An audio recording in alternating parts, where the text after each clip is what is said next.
In a season 1 episode of the hit television program The Andy Griffith Show, released in 1961, Deputy Barney Fife is cleaning his gun when he gets a small cut on his finger.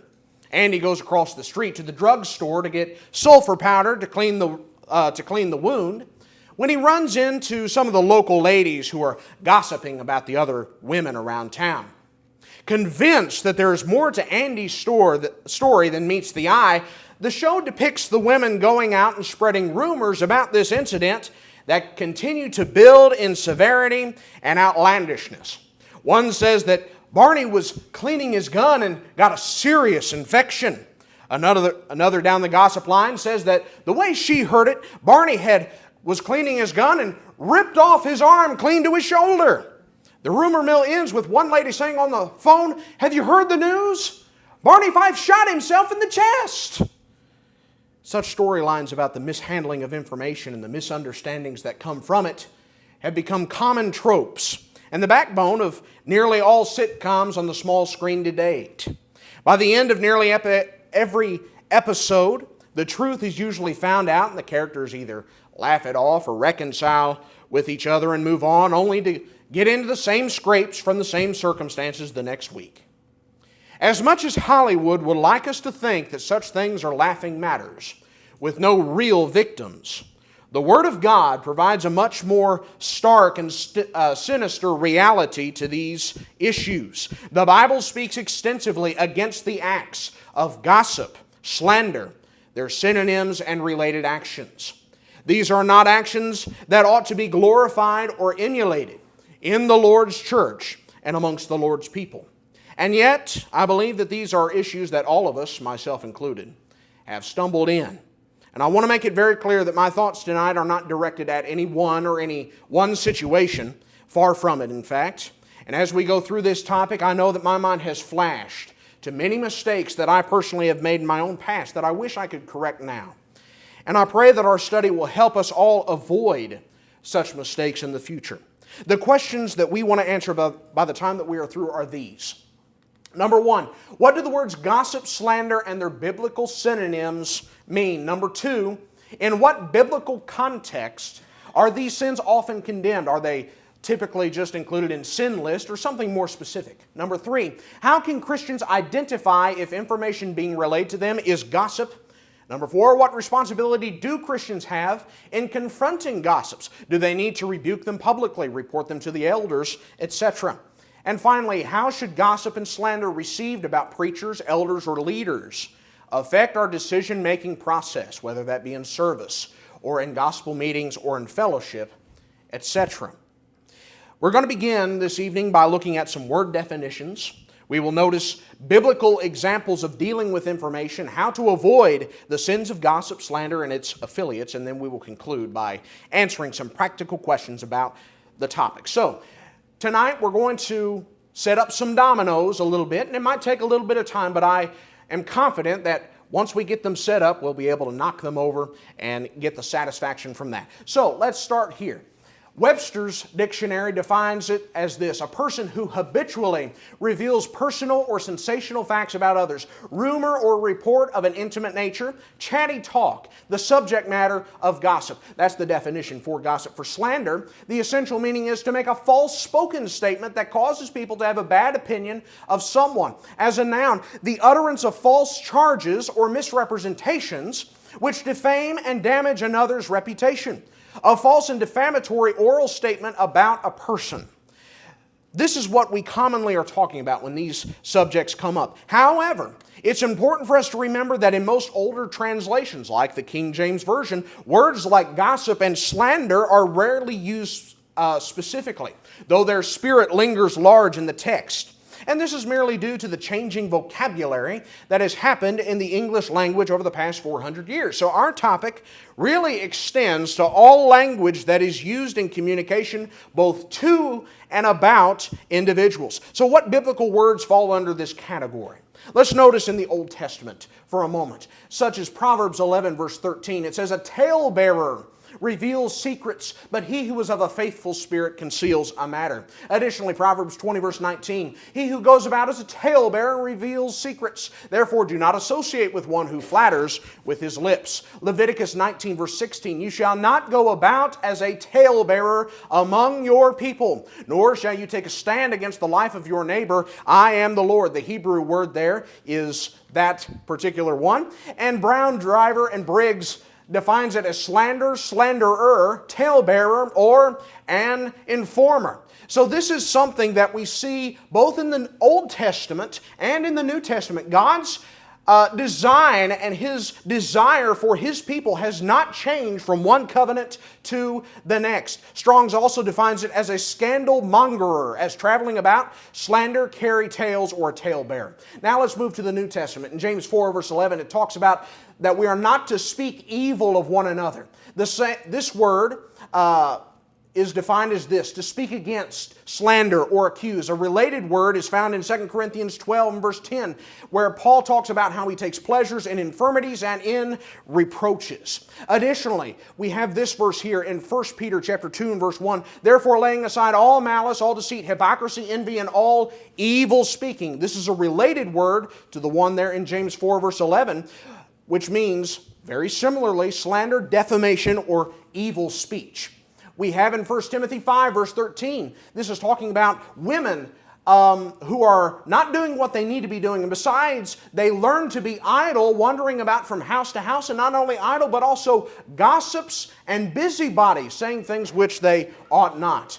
This particular word found in 1 Timothy 5 verse 13 means to bubble or a garrulous person. If you're like me and didn't know what that word meant until just this moment, that means excessively talking, particularly about trivial matters. That is a prater or a tattler. Additionally, in Jude 1 verse 9, yet Michael the archangel, in contending with the devil when he disputed about the body of Moses, dared not bring against him a reviling, Old King James says a railing, accusation, but said, the Lord rebuke you. In Colossians chapter 3 verse 8, it says, but now you yourselves are to put off all these anger, wrath, malice, blasphemy, interestingly enough, or reviling and slander, filthy language out of your mouth. 1 Timothy 6 verse 4, he is proud, knowing nothing, but is obsessed with disputes and arguments over words, from which come envy, strife, reviling, and evil suspicions.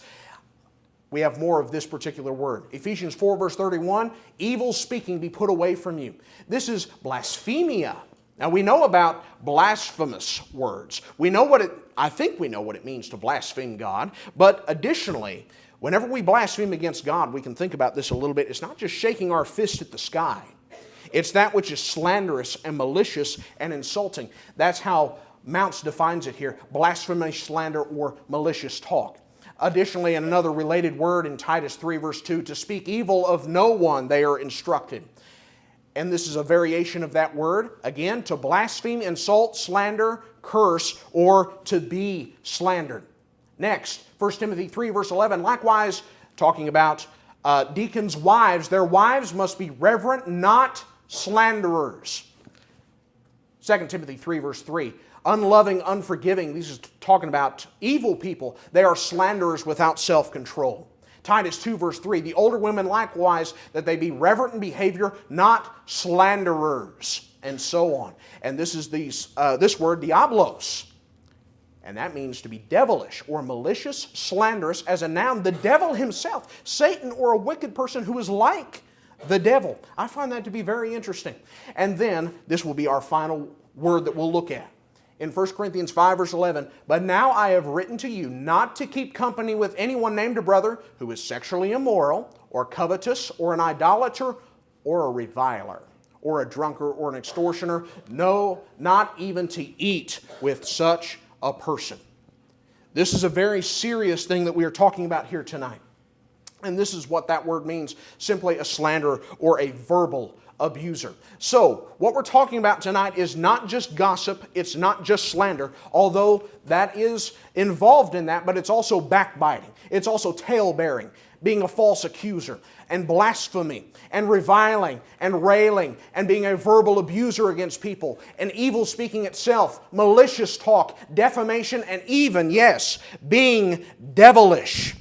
It's also worth noticing in the verses that we have read already and will read going forward that these words occur in both generic and specific senses. They appear in lists of sins, but also in lists of traits that one should avoid, and in specific teaching verses as a principle to be followed, and in negative examples that are given. As much benefit as there would be to do a study on all of these words individually, I'm pretty sure we get the idea. Talking bad about people is bad. Now, I could stop right there, but I've got 34 minutes left and I'm not going to stop. And as much benefit as there would be to look at all of these, and even though we understand the principle, even though we can sum it up very simply, the more practical side of speech is much harder to figure out. In theory, this sounds pretty easy. Just avoid all of these things. But in practice, gossip and slander come much easier than we care to admit. So now let's talk a little bit about biblical examples of handling negative personal information. Perhaps you're familiar with this saying. Maybe at a funeral somewhere. Maybe you're talking about some sweet little old lady somewhere. Such and such, they were such a wonderful person, weren't they? They never said a bad thing about anybody. Not a negative word ever came out of their mouth, and such testimonies. Oh, such a sign of benevolence. Such purity amongst these individuals, an absolute standard for the purest and best of souls. However, reality shows that even in the church, there were things said about individuals that weren't positive. And from our examples and definitions, we might wrongly, I believe, come to the conclusion that any and all negative speech should be avoided. And I don't think that is a biblical idea. I do not believe that this is true, largely because of New Testament examples that we will look at that show individuals being spoken of in negative ways. And rather than just toss them aside, I think we have to look at the circumstances behind these examples to give ourselves a pattern for how negative information about individuals may be spoken. So, A is this. In this particular verse found in Acts chapter 28, verses 20 through 22, we have here a report, or we have here an instance here where Paul had assumed that they had heard about him, that they had heard an evil report about him and about the church. They hadn't, but they had about the Christian sect. They knew that it was everywhere spoken against. Now they listened to what Paul had to say, and Paul called them there to tell him his side of the story and to clear up misconceptions. Can this not give us a pattern as well? I believe that it can. If we know that there are others who are spreading false information about us, calling those direct individuals and clearing our name or names of those who are falsely accused to clear up misconceptions, speaking one-on-one and face-to-face, certainly seems like something Christians can and should do. This does not qualify as gossip or slander or any such thing. Next, he heard of their ambush. Now, this is a lengthy reading. We're not going to read it for time's sake. But the gist of it and what we want to take notice of is found here in verses 16 and 17. And this is when Paul has been arrested. And when Paul's sister's son heard of their ambush, he went and entered the barracks and told Paul. Then Paul called one of the centurions to him and said, "Take this young man to the commander, for he has something to tell him." How did he come about this information? We don't know. We can surmise it wasn't public information. What did he do? He didn't hide the information that he received. He told the correct authorities about the plot, and the authorities told him to say nothing. He went to his mother for guidance, then went to Paul for the same thing, and Paul encouraged the young man to tell the authorities. If this young man was doing something wrong, if he was using the information that he had garnered in an incorrect fashion, Paul would have put a stop to it, even if that meant putting his own life at risk. I have no doubt of that. But rather, he encouraged him to tell the proper authorities so that they could take action. And here's the principle, brethren. If we come across information that someone is genuinely at risk of life or limb, the information needs to go and only to the proper authorities so that they can handle that situation. That is not gossip. That is not slander to inform authorities of criminal activity. That is logical. That is honest. That is morally obligatory. There should not be a second thought given. We can never turn a blind eye to situations in which innocent people are in potential danger and not turn that information over to the proper authorities who are used by God, as we know in Romans 13 verse 4, to execute wrath on those who practice evil. C. Let's talk a little bit about unrepentant sin. We're going to notice a few verses here. 2 Timothy 4 verse 14. Alexander the coppersmith did me much harm.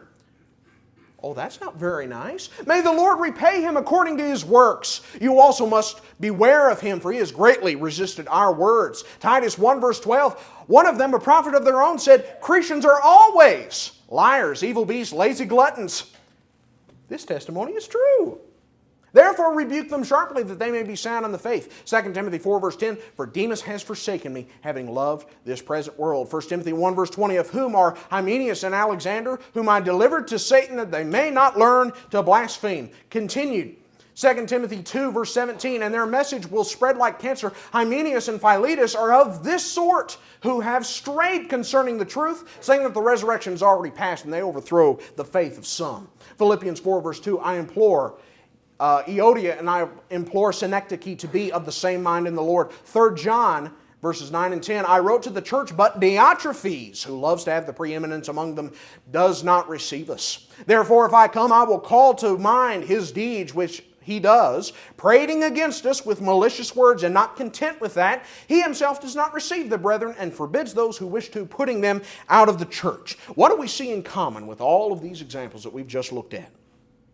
Individuals and even brethren who were in unrepentant sin that are spoken of in negative, even condemning ways. In some cases, the unrepentant sin was such that the information had to be passed on to other brethren so that they would know to avoid those who have strayed from the faith and were not repentant. And I believe that the point of these individuals being unrepentant is of key importance. That's why I've said it so many times. These statements were not issued about people who had sinned and then repented and changed their ways, or were having questions, or were having a difficult time. When there is an individual that is openly in sin and refuses to change, it is quite biblical to speak of such individuals in negative terms. D, acknowledging past sinful realities. Now this is could be a little bit of a tricky point, but we'll go through it and see what we find. Philemon, in verse 10, it says, I appeal to you for my son Onesimus, whom I have begotten while in my chains, who once was unprofitable to you, but now is profitable to you and me. Skipping down in verse 17, if then you count me as a partner, receive him as you would me. But if he has wronged you or owes anything, put that on my account. Remember, Philemon is a personal letter. This information that Paul is writing, it does not appear in any other epistles that he writes. What might this tell us? Acknowledging of someone's sinful past that has been repented of is something that we can do, but should not be continuously brought up or used against someone. Nowhere else in Paul's writings do we find mention of the backstory of Onesimus. It's obvious that this was not an oft-discussed matter. Onesimus is not known or referred to as that one person that was dishonest. He was believed to be a slave. That's not how he's referred to. Paul only talks about Onesimus' sinful past in a private letter, using vague terminology and with the goal of helping resolve any issues from the past so that it can be put to rest. If there is true repentance involved, such should be the case with us as well. In 1 Timothy chapter 1, verse 13 and in verse 16, Paul here says, although I was formerly a blasphemer, a persecutor, and an insolent man, but I obtained mercy because I did it ignorantly in unbelief. Skipping to verse 16, however, for this reason I obtained mercy, that in me first Jesus Christ might show all long-suffering as a pattern to those who are going to believe on Him for everlasting life. This was information that was public knowledge about Paul. But Paul uses it himself for the purpose of teaching others the mercy of Christ. Unlike with Onesimus, Paul uses his own dark past frequently as a teaching and motivating tool. And this should tell us that we can acknowledge our own sinful past to others and use it to teach others if we so choose. That's not a requirement necessarily, but we should note it as an option. And then let's look at Galatians chapter 2. In verses 11 through 14, this is a lengthier passage really, But in verse 11 it says, "Now when Peter had come to Antioch, I withstood him to his face, because he was to be blamed. For before certain men came from James, he would eat with the Gentiles. But when they came, he withdrew and separated himself, fearing those who were of the circumcision. And the rest of the Jews also played the hypocrite with him, so that even Barnabas was carried away with their hypocrisy. But when I saw that they were not straightforward about the truth of the gospel, I said to Peter before them all, If you, being a Jew, live in the manner of Gentiles and not as the Jews, why do you compel Gentiles to live as Jews?"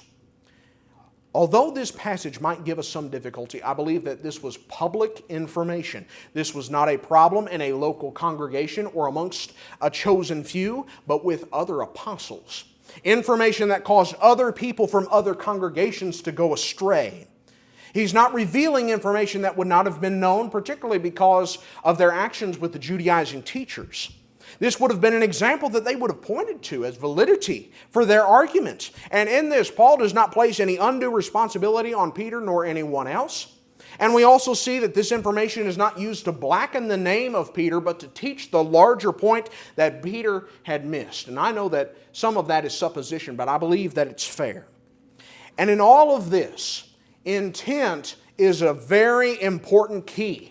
Whenever we might turn to this point about acknowledging someone's sinful past, we must ask ourselves, why am I bringing up this past sinful reality that from all accounts no longer exists? Two of the three examples, that of Paul's past and Peter's, were shown to be for the purpose of teaching others about Christ and His Word. The other was a private letter written vaguely for the purpose of settling any past injuries suffered on behalf of a repentant brother in Christ. I would have a very hard time justifying any other intent than these in acknowledging sinful past realities of someone else. But our final point, point E here, using information given secondhand. In the book of 1 Corinthians, in Chapter 1, verse 11, it says there, "For it has been declared to me concerning you, my brethren, by those of Chloe's household, that there are contentions among you."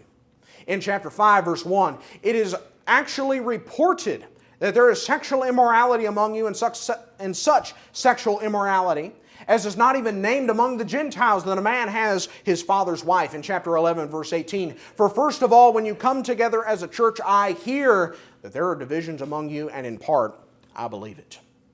Other passages in the book perhaps, but I believe that these are the most applicable. Who did the house of Chloe go to? They went to an apostle. They went to the correct authority. This was not a mass letter that was sent out. This information was given to the proper authority because the congregation was heading in a direction that the house of Chloe could not follow. So what did Paul do with this information? We find that he wrote back to the entire church, even identifying the one who told. He also didn't identify the individuals who were accused of doing wrong, we will notice. He didn't send out vast letters telling people, stay away from Corinth. Oh, Corinth has some bad problems. You don't want to be involved with Corinth. He didn't just talk back and forth with the household of Chloe either. He didn't write an entire letter calling out names. He didn't write an entire letter putting people down specifically. But rather, he kept everything above the table. And he knew, and he sent Timothy to help correct the problems. He also believed the house of Chloe most likely because he knew the people of Corinth, having been there for an extended period. The report of their handling of the Lord's Supper, he says there in verse 18, he partially believed.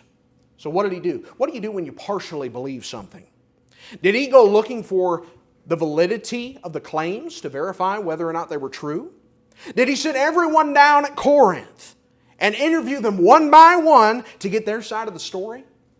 No. He acknowledged the reports. He acted like they were true, pointed out the truths of the faith once delivered to them, and gave them instructions for how to fix the problem and move forward. Partially true or not, that's what he did. And what was important was that everyone was obeying God's will now, moving forward. The letter of 1 Corinthians isn't stuck in the past. It acknowledges that past, but then it moves forward. As a side note, a little soapbox here, if you will, as individuals, we are obsessed with self-validation and self-justification. We often want to get to the bottom of problems, not because it's actually needed, not because we actually need more information to make a decision, not because we can't figure out the solution, but because we want to be proven right. I was right. I called it, I need to be justified. We want everyone to know that we were telling the truth, that our reasons were legitimate. There's rarely an actual need for such. As a third party, Paul took the information that was given to him, he acted like it was true, and gave corrective steps. Additionally, he sent Timothy to teach there. In 1 Corinthians 4, verse 17, we see that to be the case. That is how these issues were settled. I think there's power in this example. And as we can see, negative information about people is present in New Testament Scripture. Would we call any of these responses gossip or slander? Would we call them backbiting or tale-bearing or reviling or blasphemy or evil speaking or any one of the synonyms that we mentioned earlier? I wouldn't. And that's because these passages show that there is a pattern for handling information in regard to individuals. Well, now, let's talk practically. What are some ways that we can avoid gossip and slander? First, we need to be promoting good news. We've talked an awful lot already about bad news. We need to be promoting good news, as the saying goes, as the song goes also. Bad news travels fast, and good news travels slow. Why? Because of sins like gossip, because of slander. And in addition to thinking about that which is good and pure and upright, as Philippians 4 verse 8 talks about, we would do well if that is what we talked about as well. If that's what came out of our mouths. Ask yourself if you talk more about good things, about positive things, or negative. How often do you bring up the good that you see in your fellow man or in your brethren in Christ? How often do you brag on them and compliment them when they're doing well? When people ask you, how's so-and-so doing? I haven't talked to them in a while. What do you say? Do you start out with the negative, or do you start out with the positive? Where does your mind go? So much of beating this particular temptation is a change in mindset. Why do we talk about negative things about people? Because we like it.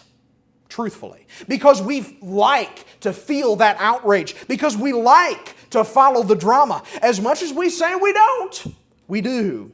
And we have to have a mindset that seeks after the positive and promotes the positive to others. A mindset that doesn't take pleasure in pain of other people, that doesn't enjoy being outraged by others' mistakes, but rather promotes love and peace and joy. And without such a mindset, avoiding the sins of gossip and slander will be much more difficult and practically impossible.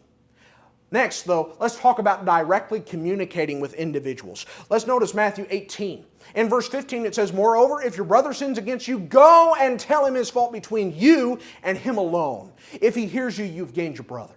But if you will not hear, take with you one or two more, that by the mouth of 2 or 3 witnesses every word may be established. And if he refuses to hear them, tell it to the church. But if he refuses to even hear the church, let him be to you like a heathen and a tax collector." Matthew 5 verse 23, "Therefore, if you bring your gift to the altar and there remember that your brother has something against you, leave your gift there before the altar and go your way first. Be reconciled to your brother and then come and offer your gift." Now we may come back to these verses, but I think there's an interesting point to consider. If not in direct interpretation, then in application. What do we find that we are supposed to do if either a brother has something against us or we have something against a brother? You go and talk to them first. Then Matthew 18 shows the steps that need to take place if a resolution cannot be reached. What other applications can we garner from this concept? We have a duty, I believe, a responsibility, an obligation, and even a privilege to go straight to the source and talk to them about what is going on when it comes to sins. How much more would this apply when it comes to rumors or gossip and false reports and slander? How much more would this pattern be effective in situations that are specifically dealing in reconciliation? If you have a question about someone, if you have heard a rumor, if you have a doubt, go talk to them. It's not hard to figure out, but it's difficult to practice. In talking about this issue with Brother Bart Shaw here, I have a lot of good conversations with him, and he mentioned this. He made the comment that at the root of gossip and slander, this is really a courage issue more than anything else. And I believe he's 100% right. It's uncomfortable to go talk to that one person, isn't it? It doesn't feel right. It feels a little awkward, doesn't it? To bring up rumors and then settle them. Honesty is the best policy, but it's hard. And therefore, it's easier to go talk to 37 other people about the situation that have nothing to do with it than to talk about that one person that does. Someone might say, well, that would be rude. I don't want to be rude. To go talk to them directly, I don't want to hear about rude, frankly. I don't want to hear about awkward or uncomfortable as excuses for committing sinful actions. Brethren, we have to grow up, frankly, and willing to face the music or get used to saying nothing at all. Let's also talk about setting boundaries. Now, this can be tough to do sometimes, but remember, we should not feel obligated to answer every question that people ask us. People ask us all kinds of questions all the time. You do not have to give an answer to every single one of them. We should not feel obligated to do that. We should feel comfortable showing that some topics are off the table. What information you are willing to share and what you cannot share. Make that boundary with yourself. We should also try to direct questions to the individual that is being asked about, as the biblical pattern shows that we should do. That helps, brethren, be accountable so that we don't enable others to gossip or slander. Be comfortable setting boundaries and not talking. But beyond setting boundaries with others, we have to get used to setting our own boundaries as well. We are much harder to control, which is why it's all that much more important to have guards and boundaries on what we say and why we say it. You might ask yourself this question: if the person was present, would I still use the same words that I'm using now? Would I still communicate the same way that I'm communicating if they were in the room? Do your words about someone change depending on who's around? Do you catch yourself having to shut down conversations because, someone's coming through the door? Tearing people down behind their back is the very essence of what we're trying to avoid. And we can relieve all the stress in that situation by being honest and sincere enough in what we say that it doesn't change depending on who's around. Additionally, let's ask this question: what's my motivation? Why am I saying the things that I'm saying? As we've already alluded to, intent is absolutely key. And often you will hear folks say something incredibly hurtful and rude and then follow it up with, well, it's the truth. Brother so-and-so stinks like a polecat in July. Well, it's the truth. The truth isn't the only thing that we need to be worrying about. As important as it is, that should not be the only governor that we have over the tongue. I can say something true about a person. I can tell the true story, but why? Why do I want to say that? Or say it in this way? Ask yourself, do I enjoy this? Do I enjoy talking about this person in this way? Do I feel like this person needs to be taken down a notch? We might ask, I think we need to do this. We need to put away passive-aggressive behavior as well. Passive-aggressive behavior and speech. The attitude is not so much in what you say, but in how you say it. Most experts believe that anywhere from 70 to 93% of how we communicate with each other is nonverbal. We all know what passive-aggressive behavior sounds like. We've all done it too. And we should be putting that away. But perhaps you're having trouble with this. Go to your elders and ask for help. Don't have elders? I suggest you get some. They're very helpful. Also, mind your own business. Now, this is a little harsh, I know, but we have an inherent fear of missing out. We want to be included in whatever it is that's going on. We want self-validation. We want to be justified in the eyes of everyone else. And there are a number of reasons why gossip is so tempting, but many of them stem out of our own inflated sense of self. And we need to remember that we are not that important. We need to remember that what I have to say is not nearly as show-stopping and needful as we think that it is. And we need to do more of keeping quiet and listening rather and staying out of other people's affairs as well. Proverbs 26 verse 20, where there is no wood, the fire goes out. James 1 verse 19, so then, my beloved brethren, be swift to hear, slow to speak, slow to wrath. And then, of course, bridling his own tongue. If you don't do that, this one's religion is vain. 1 Thessalonians 4 verse 11, that you also aspire to lead a quiet life, to mind your own business. As cliche and blunt as it is, the less we say in our conversations, the better off we'll probably be, generally speaking. And if you aren't sure if you should be saying it or not, shut up. Pretty much. If it doesn't involve you or anything important, don't put your fingers in someone else's pie. But lastly, we need to confront people who gossip. What do we do with people, particularly brethren, who start up that conversation and then take you off to the side. And they send the kids to the other room and say, oh, have you heard the news? Have you heard what happened to so-and-so? What do we do with that? First, I think we need to see the signs. Notice what they are. If someone is about ready to tell you intimate details about someone else and spread information, if they only want that select crowd to hear what you're about to say, if they take you off to one of these corners of the church building, red flag, folks. You don't have to stand there for that. You don't have to be led over there for that. You do not have to listen to that. But what if some juicy tidbit slips in? Well, we might say things like, do they know that you're talking about this? Or have you talked to them about this topic? Or saying, hey, careful, careful brother, careful sister. That sounds an awful lot like sharing gossip in my purview. And truly we have a courage issue among us, because rarely, if ever, do we hear these sentences spoken. We have to start using these. Well, you might say, I'm an introvert. I don't like confrontation. I don't like confrontation either. So maybe you might use one of these sentences, saying, this makes me uncomfortable. Or can we change the subject, please? This isn't helpful. This isn't Christian behavior.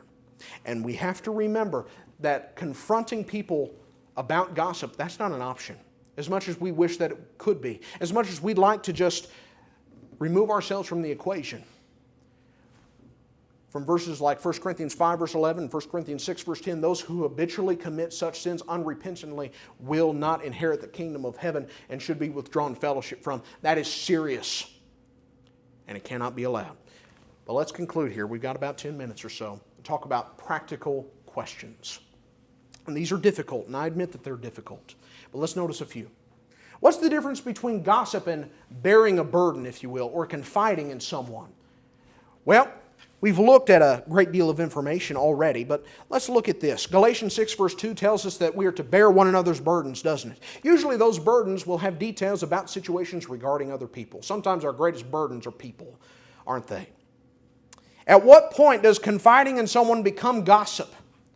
Well, here are a few criteria that might help in determining such a thing. You might ask yourself, or you might do this, telling limited people with limited information.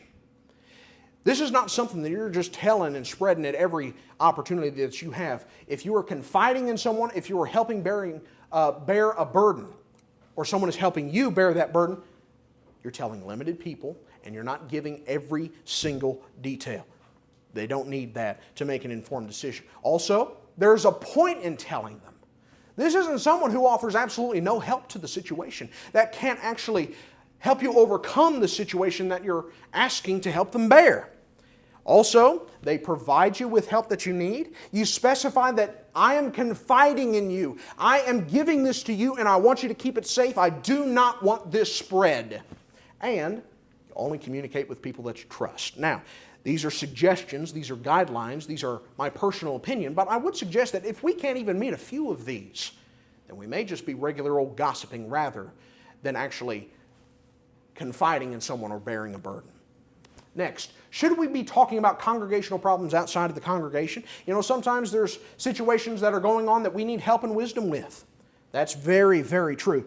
And therefore, when that happens, what we just talked about, the guidelines of confiding in others previously shown, should apply to this situation as well. But other than the situation of seeking advice and confiding, if there is an ongoing issue that is in a congregation, that is private information for only the parties concerned until it is taken before the church, and that being the church local. Spreading local church private information to other brethren and other congregations is not permissible. That is gossip. That is slander. When a resolution has been made, when one is in unrepentant sin and is withdrawn from, then that information may be shared with other congregations. Unrepentant sin again. If the one in question repents, why would we want to talk about that? Why would we want to spread that? Let's ask this. Maybe we casually talk about other people and what's going on in their lives. I think we absolutely can. Paul did so with Apollos in 1 Corinthians 16, verse 12. He also talks about the health of Epaphroditus there in Philippians chapter 2, verse 26. But again, intent is key and wisdom is required. The wisdom of Solomon indeed. We've had a lot of great stories told. And none of them have been malicious. And sometimes people will say, oh, this is gossip. I don't believe it's gossip. I don't believe it's slander to tell stories. But again, intent is key. Am I trying to take them down a notch? Am I destroying their character? Am I painting them in a bad light? Intent is key. Next, What about gossip and slander received about brethren from anonymous sources? What if you just hear something in the wind? Brethren, there's a principle all throughout Scripture, and it's this. The witness of two is true. We read it there in Matthew chapter 18. You read it in John chapter 8, verse 17, and in 2 Corinthians 13 and verse 1. The witness of two is true. There is no such thing as an anonymous witness, biblically speaking. It's like a jumbo shrimp. It's an oxymoron.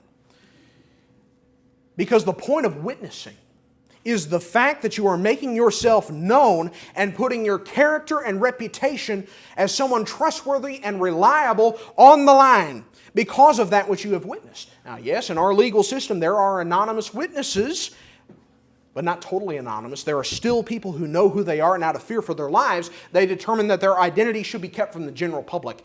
That doesn't and should never happen in the church, where we are afraid for someone's safety or someone's lives that we have to keep their identity a secret. That's not church behavior. And if that's a problem, then we have big problems. Additionally, anyone can make allegations. I can say anything right now about anybody. But those have to be backed up with testimony and with proof. Otherwise, they don't mean a thing. Just making an allegation is not enough to convict someone in a court of law in the United States. Why should we accept anything less in the Lord's church? I would contend that such actions are not to condemn someone guilty of actual sin in the court of the Lord, but to blacken someone's name in the court of public opinion. And that is a serious sin to commit, and the consequences quite dire. If there are allegations that come forward that are anonymous, that no one will come forward to defend towards a brother or sister in sin, the intent is clear, and those should be tossed aside and discarded. I truly believe this. Let's notice Psalm 101, verse 5. Whoever secretly slanders his neighbor, him I will destroy. The one who has a haughty look and a proud heart, him I will not endure. An evildoer gives heed to false lips. A liar listens to a spiteful tongue. And additionally, I would point out that there are no private investigators ever ordained in the Lord's church. And if we're going around trying to dig up dirt on someone's past for every whisper we hear in the wind, are we any better than the one who started the rumor? I dare say that we are not. Proverbs 16, verse 27, an ungodly man digs up evil, and it's on his lips like a burning fire. A perverse man sows strife, and a whisperer separates the best of friends. Our final question we will address: how should gossip and slander received about preachers, elders, or leaders affect our decision-making process? Whew. We'll start here. Congregations have the autonomy to use whoever they so choose in worship. You don't have to use anybody if you don't want to. You can use who you choose, with, of course, limitations in mind. There is no code in the Bible that specifies that if a preacher passes through, you have to put him in the pulpit on Sunday morning and give him a paycheck out the door. There is nothing in the Bible that says that. But with that being said, if we are making such decisions as a method of discipline or a test of fellowship unilaterally, that is contrary to the pattern of biblical discipline. For years we have preached about evangelistic efforts being taken on in organizations beyond the local congregation as being wrong and anti-biblical. This is absolutely correct. Evangelism is the responsibility of individual local congregations and should not be delegated to any structure larger or different than the local congregation. And the same is true when it comes to church discipline. There is no disciplinary system larger than the local church.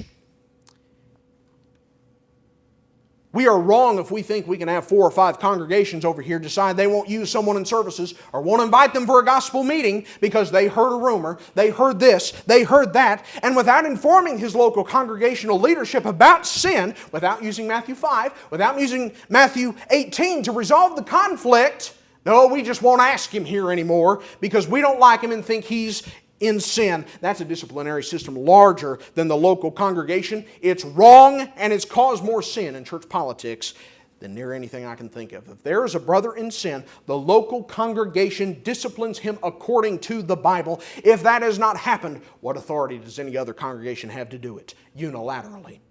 If there is sin involved, that has to be dealt with scripturally. If there is no sin involved, then what are we doing? What's the problem?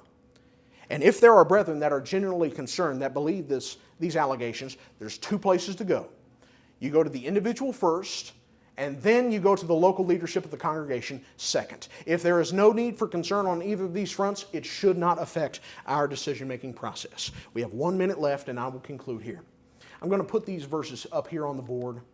There are many verses in the Bible that talk about this. There is so much to be said, and there will always be practical issues that will come across in our lives that will make us wonder if we're doing it correctly. And I will add, this study really hit home with me. It really did, because I looked from passage to passage, and I knew that my speech has not always been what it ought to be in situations where I should have known better. And I'm not preaching to anybody. For every finger I point, I have 4 more pointing back at me. And the final point I want us to make, if you get anything out of this lesson, this is it.